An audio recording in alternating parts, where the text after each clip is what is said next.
Africa today, a plane carrying the presidents of two African nations has apparently been shot down as it was coming in for a landing in the capital of Rwanda. About 800,000 people were killed in 100 days of chaos, of violence there.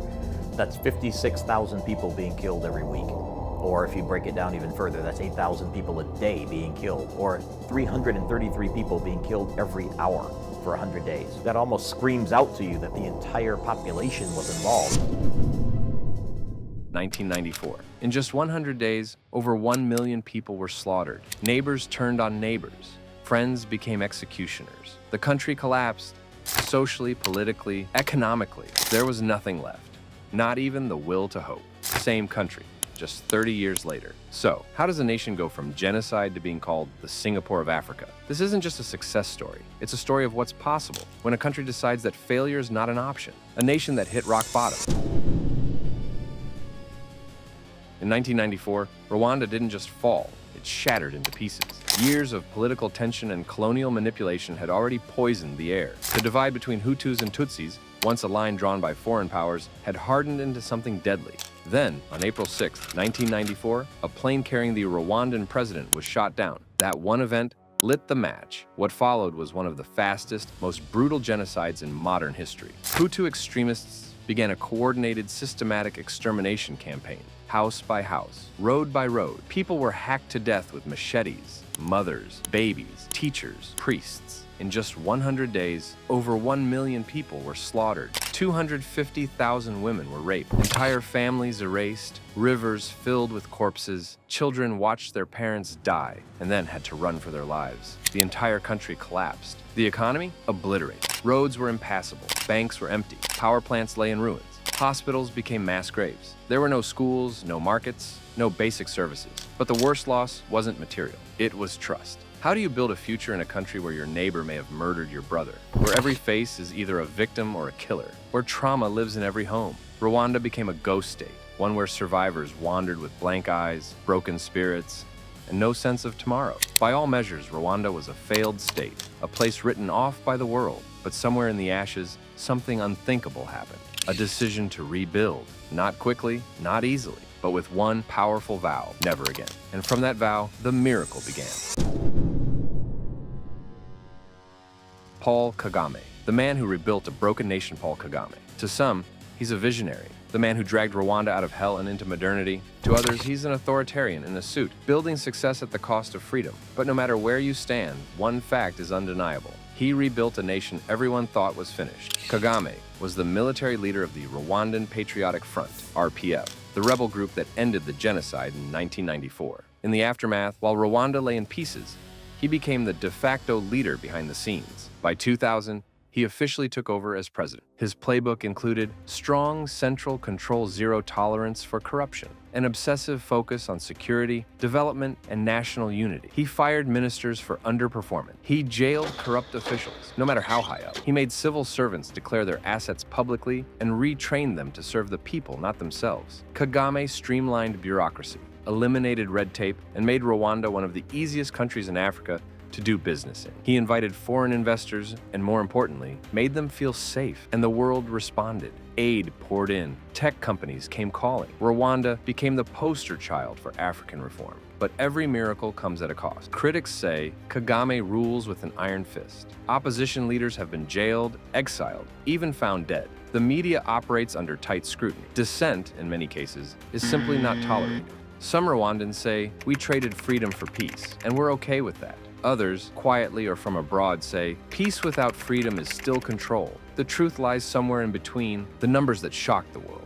In the early 2000s, most people expected Rwanda to spend decades just trying to survive. But what happened instead shocked economists, world leaders, and even Rwandans themselves. For nearly 20 years straight, Rwanda has maintained an average GDP growth rate of 7 to 8%. That's the kind of growth you expect from economic giants like China or Singapore.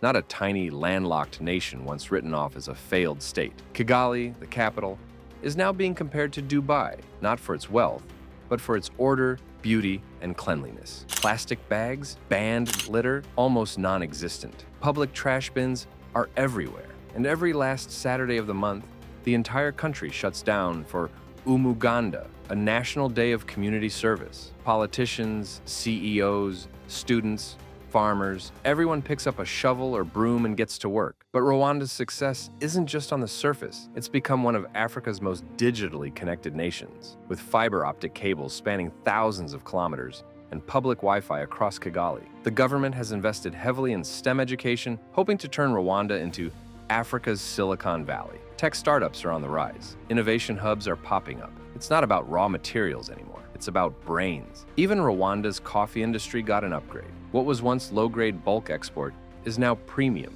Specialty coffee sold in high-end cafes in Europe and America. And the social stats, over 90% of the population has access to universal health care. More than 60% of Rwanda's parliament is made up of women, the highest percentage in the world. These aren't just numbers. They're signals that Rwanda didn't just rebuild. It reinvented itself, and it's not slowing down. The trade-off, progress versus freedom. But here's the uncomfortable truth at the heart of Rwanda's miracle. Progress came with a price tag. Yes, the economy's booming. Yes, the streets are clean, the cities are safe, and the government actually works. But underneath the order is control. Paul Kagame has been in power for over 25 years. And while elections are held, critics argue that the results are predetermined and the playing field is anything but fair. Opposition figures, many have been intimidated, exiled, or worse, disappeared. Independent journalists operate in fear. Free speech exists in whispers. International organizations like Human Rights Watch and Amnesty International have raised repeated alarms, alleging torture, political repression, and surveillance of civilians and activists. But here's where it gets complicated. Inside Rwanda, many people aren't protesting. They're praising. They say, we had freedom once, and it led to genocide. Now, we have peace, stability, jobs, and order. And I can sleep at night. That's hard to argue with, especially when you've seen your country collapse before. But others, especially those in exile or silenced at home, tell a different story. Peace without freedom isn't peace. It's control. You don't see protests because you're not allowed to protest. It raises a deep, uncomfortable question. Can you build a thriving nation without democracy? And if you can, should you? Kagame's Rwanda is efficient, disciplined, and rising fast. But systems built around one man are inherently fragile. What happens when Kagame is no longer there to hold it all together? Is the system strong enough to survive him?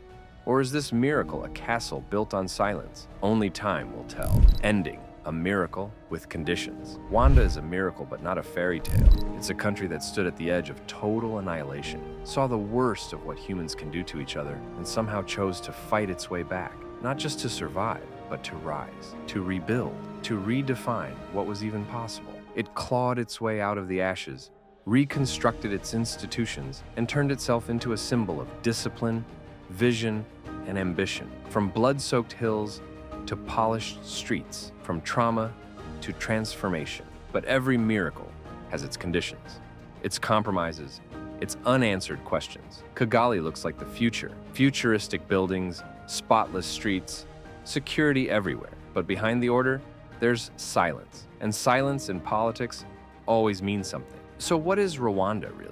A model for African nations seeking stability? A controlled experiment in authoritarian development? A unique case shaped by unique pain? Here's the truth. Rwanda should not exist. Not like this. It should still be buried in grief, lost in division, trapped in endless chaos. Instead, it's running fast, focused, fearless, but maybe too quietly. Because in the rush toward progress, one question remains. Who gets to speak? Who gets heard? And what happens when the silence becomes too loud to ignore? Drop your thoughts in the comments. Do you think Rwanda is showing us a new path forward? Or is it a beautiful illusion, one that only lasts as long as no one questions it?